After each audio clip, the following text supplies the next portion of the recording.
I think that physical abuse is in my future from my husband. Are you hearing what you're saying? I think that I've tried to convince myself that it's not that bad. It's getting too scary. Brittany, get out.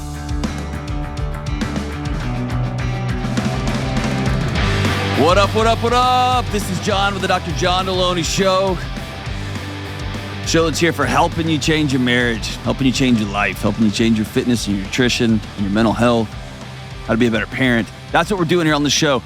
And man, I'm so grateful that you're with us. If you want to be on this show, talk about what's going on in your life, how you can make the next right choice, give me a buzz. 1-844-693-3291. It's 1-844-693-3291 or go to johndelony.com/ask. And right off the top, if you are struggling with, you've been married 10 years and you feel like you are 6 inches apart, 6,000 miles away from your spouse, if you are staring at your kids and you're like, who are you? Go to johndelony.com and pick up Questions for Humans. There's a million different decks. There's decks for work. There's a couple for couples. There's one for dating. There's one for kids. Pick up Questions for Humans and sit down and begin to re-engage with your family. The season of screens obsession is over. The season of letting TikTok parent your kids, it's over. It's over. Go pick up Questions for Humans and let's start reclaiming our homes and our mental health and our marriages, all of it. Let's do it. All right, let's go out to Toledo, Ohio and talk to Brittany. What's up, Brittany? How we doing? Good. How are you? Partying, man. What are you up to? That's not true. I'm on an early lunch break. Early lunch break? Yeah, talking to you. Oh, I was going to say your boss is the worst, but this is like a late breakfast break. But that's cool. Hey, whatever works. What's happening? How are you? Good. I am excited to hear maybe some advice from you. I think that physical abuse is in my future from my husband. And my question is, how can I get my husband to get professional help when I also, kind of fear him and I'm afraid to make him angry in that encouragement to do that? Did you write this question down before you called? I did practice it out loud. Okay, when you practiced it, did it feel insane as it came out of your mouth? And I mean that like in a fun way. Like, I mean, not like in a, I'm pointing at you, but like in a, are you hearing what you're saying? This phone call is very difficult for me to make because I think that I've tried to convince myself that it's not that bad, but I made myself journal after this last fight because I didn't want to forget. Like, it's getting too scary. Brittany, get out. Hey, and listen, you know me, I'm always laughing, carrying on. You got to get out. What you are saying is, I'm about to be assaulted. I'm about to be abused. What can I do? What is one story I can finally tell him? What is one thing in the bedroom what's one thing I can do so that this person doesn't do a highly irrational, illegal act of violence against me? And the answer is nothing. Get out. You got to get out. Why does that sound insane to you?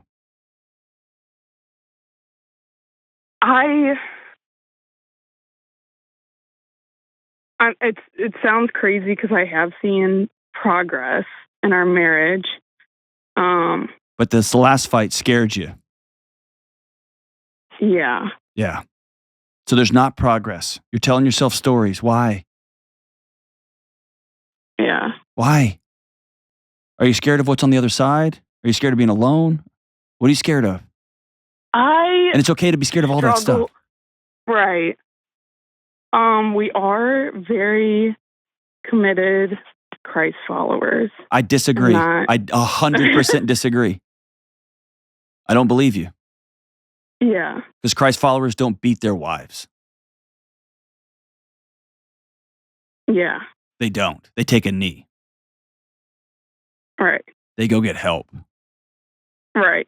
And so you've got a bunch of different voices. You've got your church barking in your ear. You've got knuckleheaded friends who just keep repeating things that should be stitched on pillows to you. You've got misguided devotional guy, whatever. You got to get out. You're worth being safe. Home should be a place where you get off after your early lunch break and you go back to whatever job you're doing. You go home and you smile as you walk in the door because it's such a safe, warm place. Even if it hasn't happened. Yes. Yeah. At some point, you got to stop blaming yourself. You got to stop coming up with stories to defend this guy.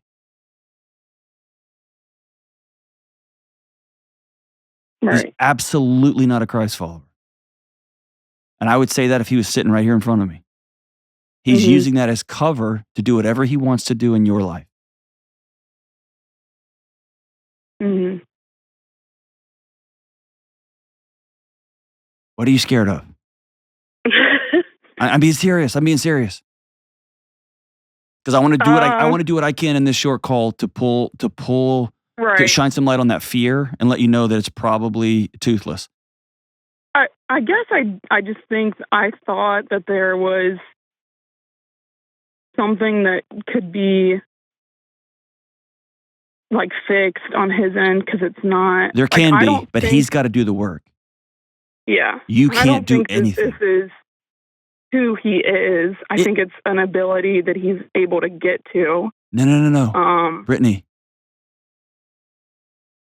stop defending him. Mm-hmm. Stop. You've been defending him to your friends and you've been defending him to your family for a long time. It doesn't work with me. Stop. Yeah. Any man who has a wife who believes that she can be physically injured at any moment is not a person of character. All right. Period. Right. And I've expressed this to him, like my fear. I've told him, like, this is the path that it looks like it's going down. Of course, any person in that situation would say, I never want to do that. So, and he did. And I've created. Has he hit you? No. How close has he got? Just our fights have gotten to the point where it's. Has he hit the wall by you? Right. Or like broken things. Get out. Or like get out. Until he stops acting like a 9-year-old on a bus stop. Get out. Yeah. You've got to be safe, Brittany, because here's why. You're not going to sleep. Yeah. Your body's not going to let you because it's trying to stay safe. It's trying to not die. Mm-hmm. And how long have you been with this dude? 5 years. And how long did you date before that? 2. So by now, in these situations, you are highly isolated. True or false?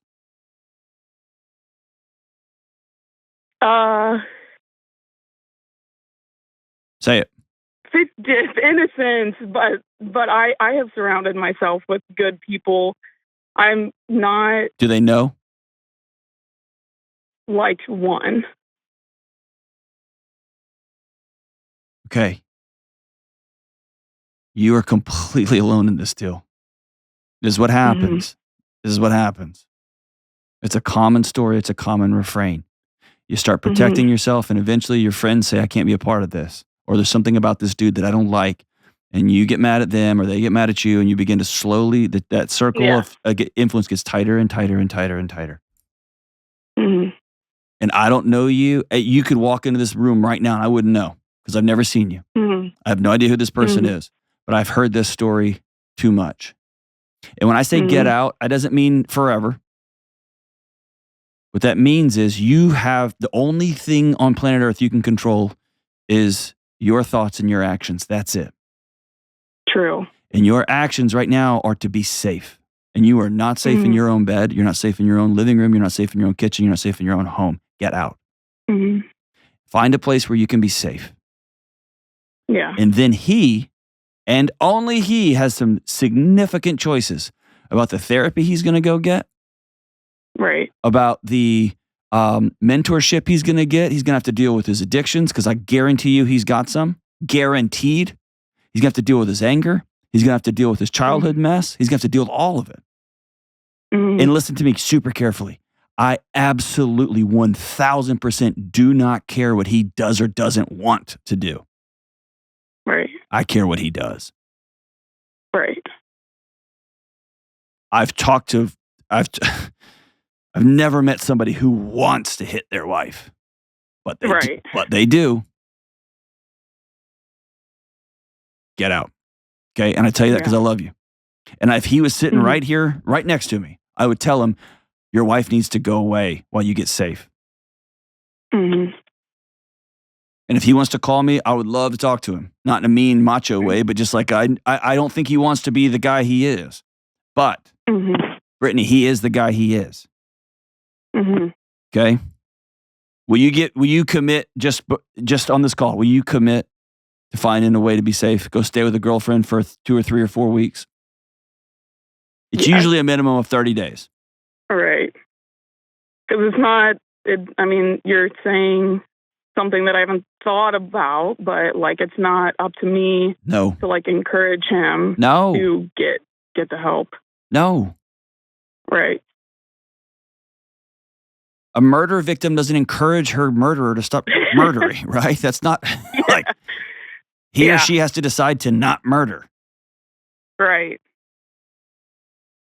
Because listen, I want you to follow this track. When you say there's not anything I can do to encourage him, what you're doing is you are saying this abuse, him smashing the wall behind my head, him throwing crap across the house and throwing it at me, getting really close, making a fist and balling it up right by my face, putting his hand on my neck. Those things are somehow your fault because you need some encouragement, and it's not. Right. And he can wrap himself up in, you just make me so mad. He can wrap himself up in his little Jesus flag, and he can wrap himself up in whatever crap he wants to wrap himself up in. He's a guy that's terrifying his wife with physical violence. And you, my friend Brittany, I want you to be safe. So that's the call. Only thing you can control are your thoughts and your actions. And I want you to think about what it's going to take for Brittany to be safe for a season. And it's probably going to take a minimum of 30 days of you leaving and getting a safe place to stay. And I know that for millions of people in this country, they have got a friend or a family member they can go has a spare room. And millions and millions and millions of people in this country have nowhere to go. Maybe a friend's couch for 30 days. Maybe another apartment that they can scratch up enough pennies and nickels to sign a 30-day lease. And it's sketchy and scary, and I know all that. It's terrifying. Or maybe it's you get with your employer and you get with your employee assistance program and you go talk to a counselor and say, I'm terrified for my life. Is there any community resources in my community where I live right now? But you got to stay safe. And then you be very clear to him, here is my guidelines for staying in relationship with you. If you ever threaten to hit me again, it's over, I'm out. If you ever ball your fist up or smash something in this house, I'm out. If you ever scream and yell at me, I'm out. If you swear at me, I'm out. If you cheat on me again, I'm out. Because the out, that's what you can control. All this other nonsense is what he can control. You're worth being safe, and you're worth a loving, warm relationship. And you're worth way more than what he's giving you right now. Choose safety. Choose safety. Choose safety. We'll be right back. Hey, Delony here. Folks, getting out of debt and getting good sleep have something in common: intentionality. And when you're working your way out of debt, you have to be purposeful. You got to build your emergency fund, pay off your debt, smallest to largest, and stick with it. All that stuff. And when you're ready to invest in good sleep, you have to have a plan too. You got to get that early morning sunlight. You got to exercise. You got to cut out all this caffeine, and you got to limit screen time. And you have to budget for a premium quality mattress because it makes an enormous difference. And that's why I recommend Dream Cloud mattresses. And for my friends on a budget, I have incredible news. Right now, DreamCloud is offering my listeners 25% off their order, plus $50 in additional savings, and why not $599 more in accessories with promo code John Delony. That's pillows, luxury sheets, and a mattress protector. And DreamCloud gives you a 1-year in-home trial so you can make sure it's the right fit. So it's time to invest in good sleep. Have a budget meeting with your spouse, make a plan, and then go to dreamcloudsleep.com and use code John Delony to get your new mattress today. That's dreamcloudsleep.com and use code John Delony. All right, let's go to Nicole in Cyprus. What's up, Nicole? How we doing? Hi, Dr. Delony. How's it going? I'm good. How are you? Good. What's up? So when I initially wrote in, it was titled like single mother with no village. I guess I struggle a lot. I have a 3-year-old and a 2-year-old. Okay. And their dad is not in the picture. We decided on starting a family, and then I guess once my son was born, about 3 months into it, I found out that he was being unfaithful. So, that was actually right before the pandemic started. Mm-hmm. So then we were stuck inside a 1-bedroom apartment with a newborn and just nowhere to go because there was a big shutdown over here in California. Well, everywhere, but where I am. But a lot in California, yeah. Yeah. So it was hard. And I guess since then, I think we tried to kind of make it work and everything, and then it didn't. So we separated ways. And ever since we have not lived together, which was in 2020, I get less and less support from him.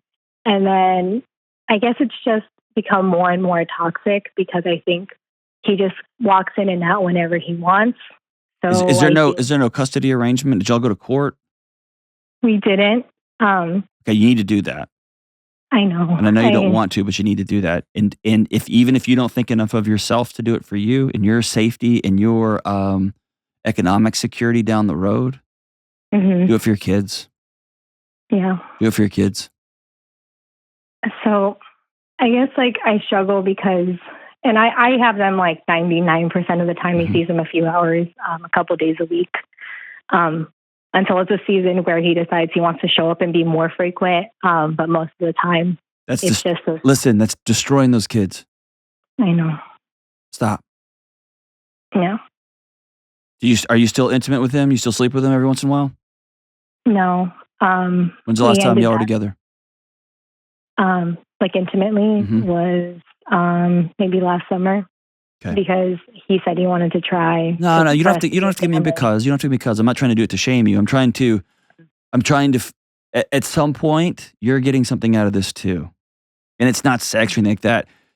There's this profound loneliness and this profound, mm-hmm. You had a picture of what life was going to be like with 2 kids and a family and y'all agreed on it. And I don't think you've let that picture go yet. And you're still trying to hang on.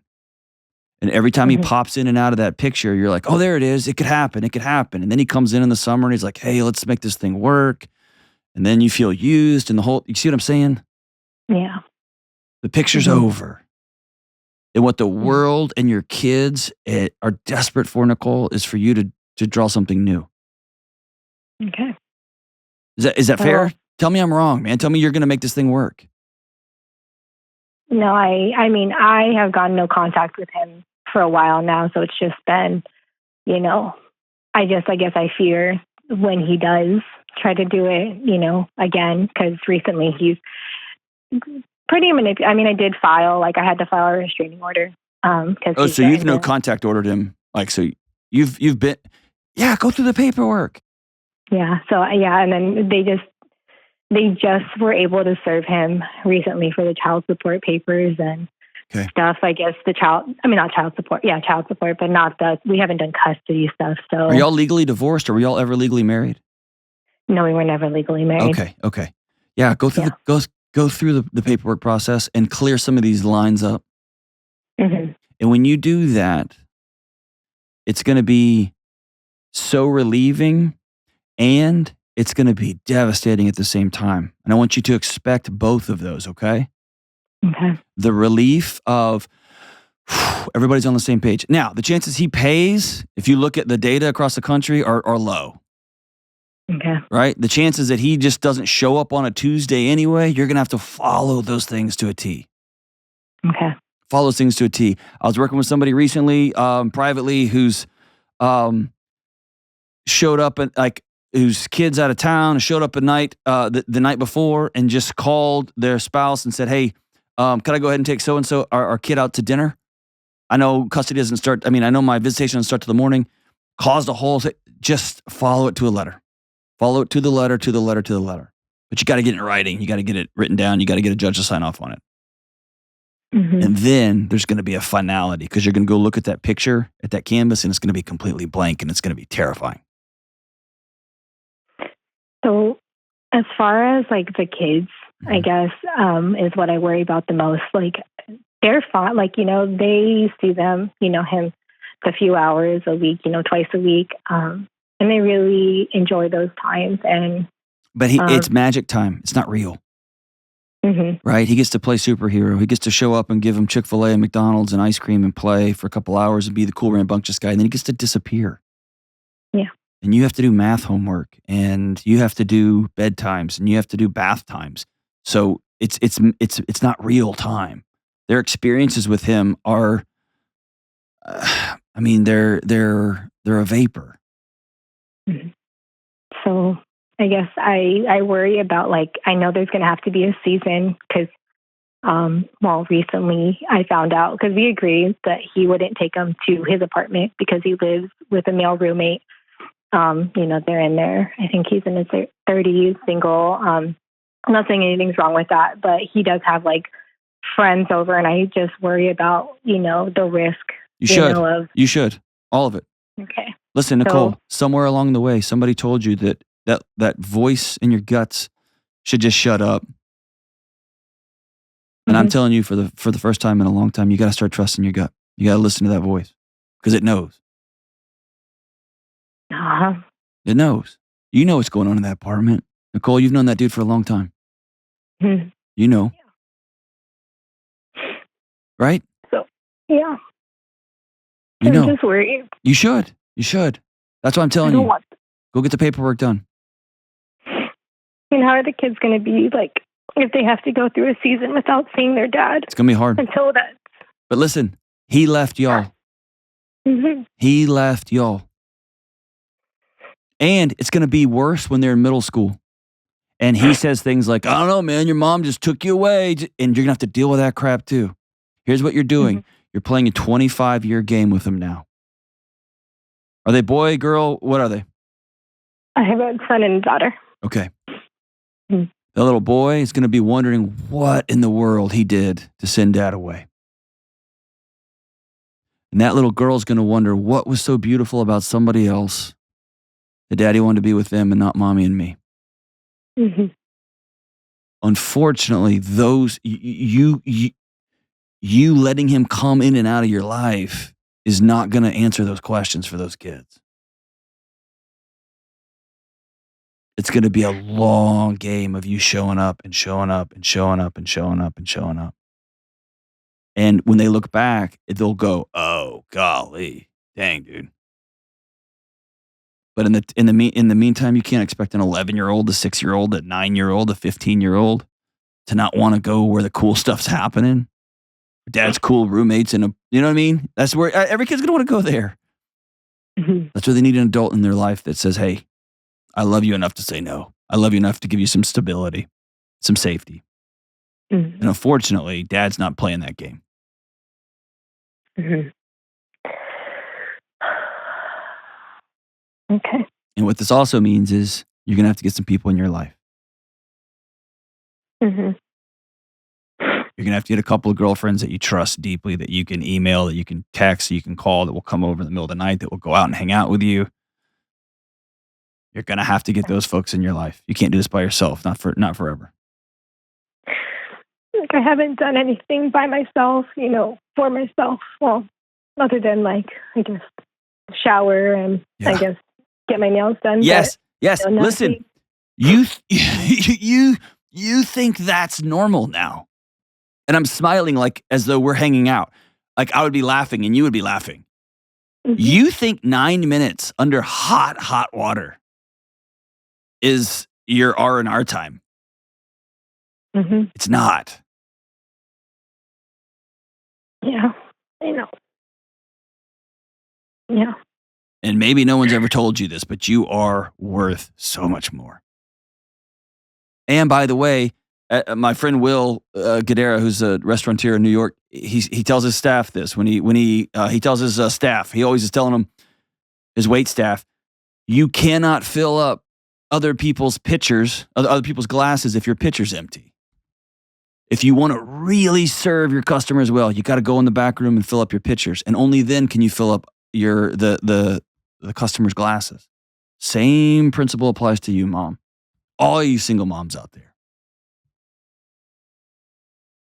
You can't fill up your little kids' glasses unless your pitcher's full.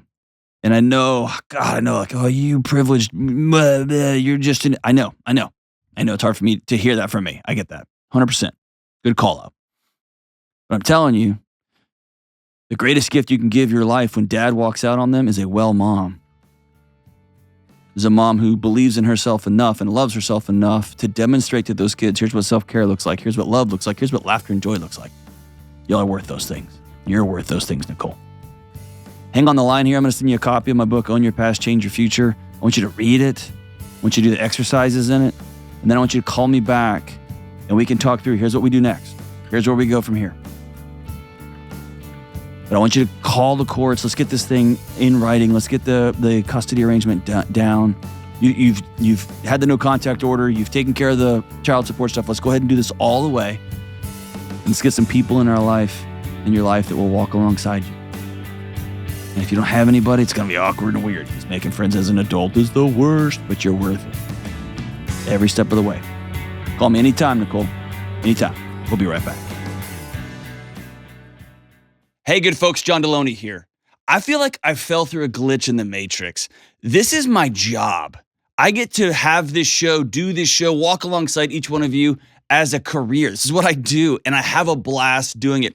And me and the team, we're so thankful for all of you for being a part of our show. Whether you're one of the original 17 or you're one of the millions that's come since then, we are so grateful for you, and we want to put together the best possible show that we can. So if you're one of the originals or if you're brand new, we want your feedback. Tell us what you love about the show, what you hate about the show, what you'd like to see more of, what you'd like to hear more of, and what you want us to never do again. You can email us at askjohn@ramseysolutions.com. That's askjohn@ramseysolutions.com with your feedback. Thank you for being such an important part of this show. Rock on. All right, we are back, and it's everybody's favorite lightning round.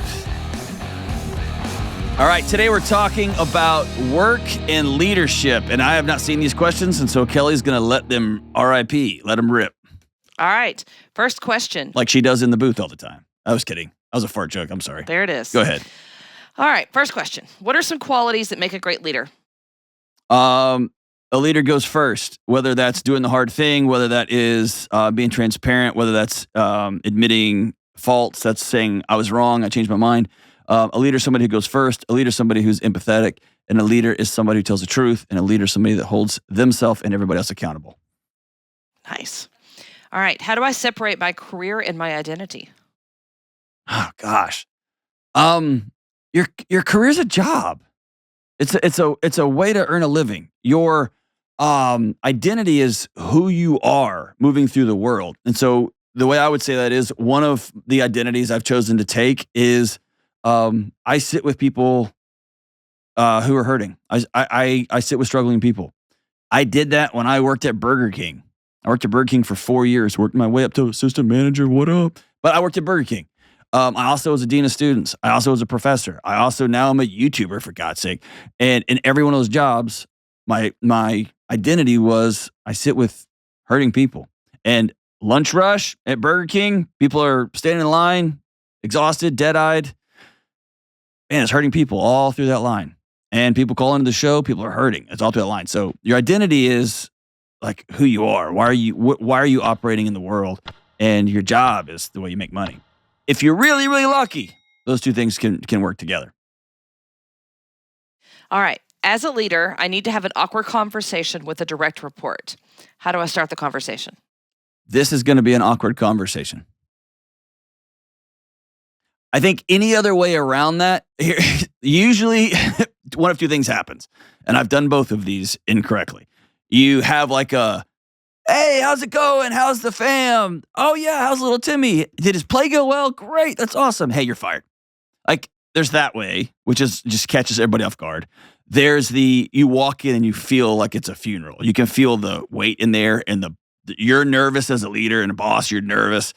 I'm scared. I'm uncomfortable. That's true too. The best way is to say, hey, we need to have an uncomfortable conversation. This one's going to be awkward for both of us. Here we go. And you got to start bathing before you can. I've had that conversation. You're going to have to start putting on deodorant. Have that conversation. I've had all those conversations. So it starts with, this is going to be an awkward conversation. And if possible, let me add this. This is going to be an awkward conversation, and I need you to know I'm on your team on this. But here's what has to happen. All right. My team went to a happy hour. One of them made an inappropriate joke that made others uncomfortable. How do I talk to them about it? Very just like that. Just being off-site, just being drunk is not an excuse. It's a context, right? And so if you get drunk and you say stupid stuff at a bar, well, those people are who you're gonna see on Monday, and it goes with you. And not that this has ever happened to me in my life. I've never gone out and said something inappropriate and had to look at those people on Monday ever in my life. But you have that conversation direct, the same as you would at work, because it's inappropriate. It's inappropriate. It's inappropriate. All right. Kelly. What? That was somebody put that in for you, by the way. No, but I always laugh at the Christmas party every year because there's always one or two people that you're like, man, Monday morning. It's going to be awkward for you. They got to come back. I remember a few years ago, Joe Levitt was like the guy who he's worked at the company in live events for a long time. He's an institution here. He's awesome. But he got up and he goes, listen, this is a Christmas party. And you got to know, where I work at Ramsey Solutions, Christmas parties they're unfathomable. Like it's chaos. It's unbelievable. And he said, this is a Christmas party. Don't lose your job. Don't lose your job. What are you doing? Don't, you know what I mean? And I thought, what are we doing? And then I got in there and I was like, oh, there's some of y'all that are going to lose your job. Yeah, there's always a couple personal brands that take a hit that night. Whoa. Yeah, that's right. All right. So I made a big mistake that could cost the company a lot of money. Kelly. When I took over this show. How do I own up to what happened gracefully? You ask your supervisor, your leader, for some time, and then you make sure, I've made this mistake too. Make sure you have your facts in a row. And one time, this is a whole other story. I won't get into it. I've thought I've made mistakes to the tune of $750,000 before of the spreadsheet error. And then I thought I've made the worst mistake. It wasn't that big. It was $25,000. And over the course of a $100 million company, it's not that big a deal. But you walk in and you say, I've made a mistake. I screwed something up. I made an error. Here's what I think the extent of the damage is. And if you've got one or two ideas, here's what I think I can do to help, but I'm open for any questions you have. And so I'm taking ownership of it. As Jocko says, extreme ownership. I screwed this up. Even if you're like a mid-manager and one of your people screwed up, you're the boss. Walk in and say, this happened under my watch. Don't be one of those leaders that's like, hey, this guy did this happened under my watch. One of my staff members did X, Y, or Z. I'm the leader. I'm taking ownership of it. And you might get fired. Your integrity is not worth your job. You might get demoted. Your demotion is not worth your job. It's not worth your job. Go in there and say, this is what happened. This is what it cost. Here's what I think I can do to help. And often your boss is going to say, God's sakes, don't do anything. That your solution is terrible. I got a better solution. We'll work together. All right. Hey, that's a much gentler. It's much nicer. We got a lot of feedback about the timer. How mean y'all are to me. See? Okay, good. Way to go, America. Thank you for your feedback. No, we didn't get comments about that. We got comments about the timer. Oh, okay. Yes. Because it hurts my feelings. Go ahead. Yeah, that's what my concern is. All right. I know you have feelings on this one because we've talked about it before. Should you be friends with coworkers? No! Just kidding. All right, here's my thoughts on coworkers and friends. Yes, you're going to work. I mean, we work so closely together. Of course, we're friends, and I care about folks, and yes, we're going to have close friendships. And you got to have people outside of work. Here's what can be unfair. It can be unfair if your only friend community is your workmates, and then you come up with a personal struggle. Hey, I'm struggling with my drinking. I'm struggling with my mental health. I'm struggling with X, Y, or Z, and you dump that on a coworker who then has to decide, do I want to stay employed here with this huge secret? Do I want to stay employed? And I've got to communicate to the leadership, hey, this person's not fit to be a nurse or a hospital aide right now. They're struggling with opioid addiction. Or do I have to choose my friendship over my personal responsibility, my ethical responsibility, my work, and keep this thing a secret? That's not a fair position to put somebody in. And so I can often hear like, man, I can't believe you told. So have some friends outside of work that you can divulge everything to, that you can be honest with, that you don't keep secrets from. And yes, have close friendships. I just know I'm not going to put Kelly in a position I'm not going to come and be like, hey, Kelly, guess what happened this weekend? To where she's got to think, I might have to report this to my supervisor because John shouldn't be doing a show on marriage because he's got 14, right? I'm not going to put her in that position, right? Trust me, I'm not 14 anything. 14 anything. But you did not always agree that coworkers should be friends. No, I've come around a little bit on it. Yeah, that was the minimalists had a lot. I've come around on that. Those two guys are brothers, and right. I've come around that. But those two guys also have a level of safety and understanding and care. If one of them came and said I had an addiction, Josh wouldn't fire Ryan. Be like, oh, well, you're not a minimalist anymore, maximalist, right? Or if like Josh bought a fancy couch, he wouldn't be like, you're fired. Like that's not how that works. That's not how their agreement works. At most workplaces, there's codes of conduct. There's lines you can't cross. And I think it's important that you don't double down on secrecy because secrets will kill you. And you end up with this double life and it just comes out. It always comes out and it comes out in an explosion. Just don't do it. Don't do it. Have friends outside of the office too. But yes, you're going to have friends and people you care about. Dump button, we're there for life because we rocked. For life. We rocked. That's all I'm saying. All right. I have a coworker that doesn't have good hygiene. How do I say something without hurting their feelings? Oh, is this about me? No, and I swear it's nobody in this room. It's Nate right there. I'm looking at Nate. Come on, Nate. I've had that conversation multiple times in my career, and it goes back to that original thing. You bring him in and say, hey, this is an awkward conversation. I've gotten multiple requests. Hey, and here, let me say this. If you have experienced somebody's not showering, you've experienced somebody's body odor. It could be cultural. It could be a homeopath. There's always that homeopathic person in the office that's like, I'm using crystals instead of deodorant. You're like, we all can tell, right? Or whatever. I just rub plants on my face and I don't smell anymore. It's like, you for sure do. Or I brush my teeth with charcoal, whatever your thing is. Oh gosh, the toothbrush people are coming for me. It's cool, man. I've got charcoal toothpaste too, buddy. Back it down a notch. Now I lost my train of thought. If you've experienced it, don't call somebody into your office and say, hey man, a bunch of people are telling me. Because when you do that, people start to think everybody's out to get them, and they're not.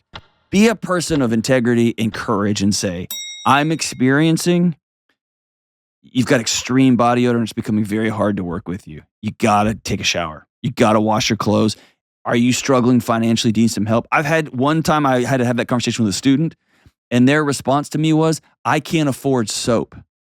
And I said, man, we got you. We've got a special fund for that. But they couldn't afford soap, right? That's how they were living. So be graceful and be direct and be kind and be on the same side of the same team. But one question I have on that. So the question is, I have a coworker. Mm-hmm. So is that something that as a coworker, is that something that you take to the Who doesn't want to know if they have a booger on their face? Or a humongous like white zit? Like somebody, hey, will you tell me? Like I want somebody to know I got something in my teeth. I would think less of you as my friend if I finished an episode of the show and I've got like a huge thing in my teeth and I've got like you're my friend. Tell me, right? That's what I would expect. That same Ben as bathing. Had a little piece of biscuit today, and I told him. I appreciated it. Yeah, because then I would be walking around with that biscuit on my face. And if someone's talking to you, like, hey, I hard conversation, real quick, dude. You have coffee breath so much that I think that you would knock down a small child. I want to know that. I can go brush my teeth. I'll go get some mints or something. I just don't want to be dragon breath guy the whole day. Yeah, if I've had something in my teeth and I've talked to multiple people, makes me so angry. Yes, makes me think you're not a good human. Yeah. You're not a good person. Exactly. All right.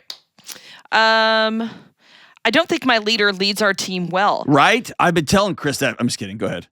Should I talk to their leader about it? Ooh, the old end around. And I realize on a show that's often about sex, I shouldn't have said the old end around.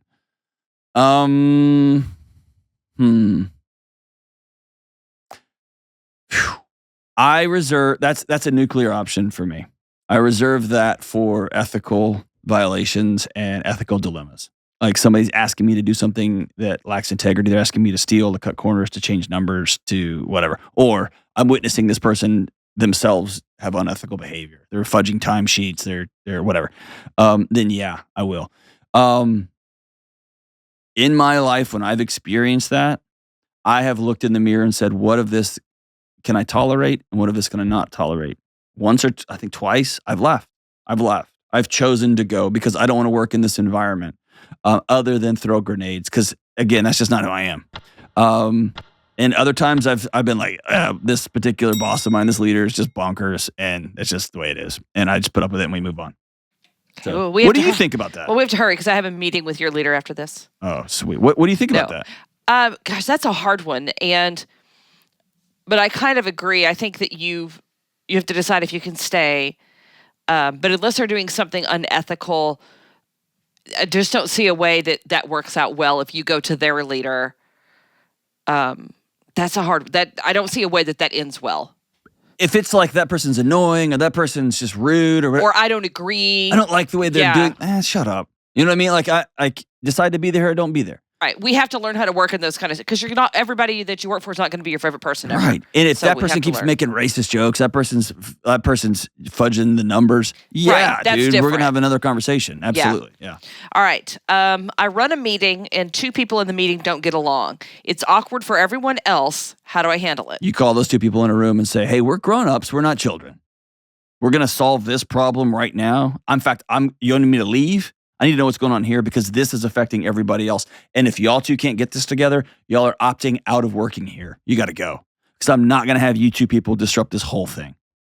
And that, as the leader, that's my job, is to call them in and deal with that situation. That's great. All right. Last one. What is the worst career advice you've ever received? Oh, follow your passion. So stupid. Follow your passion.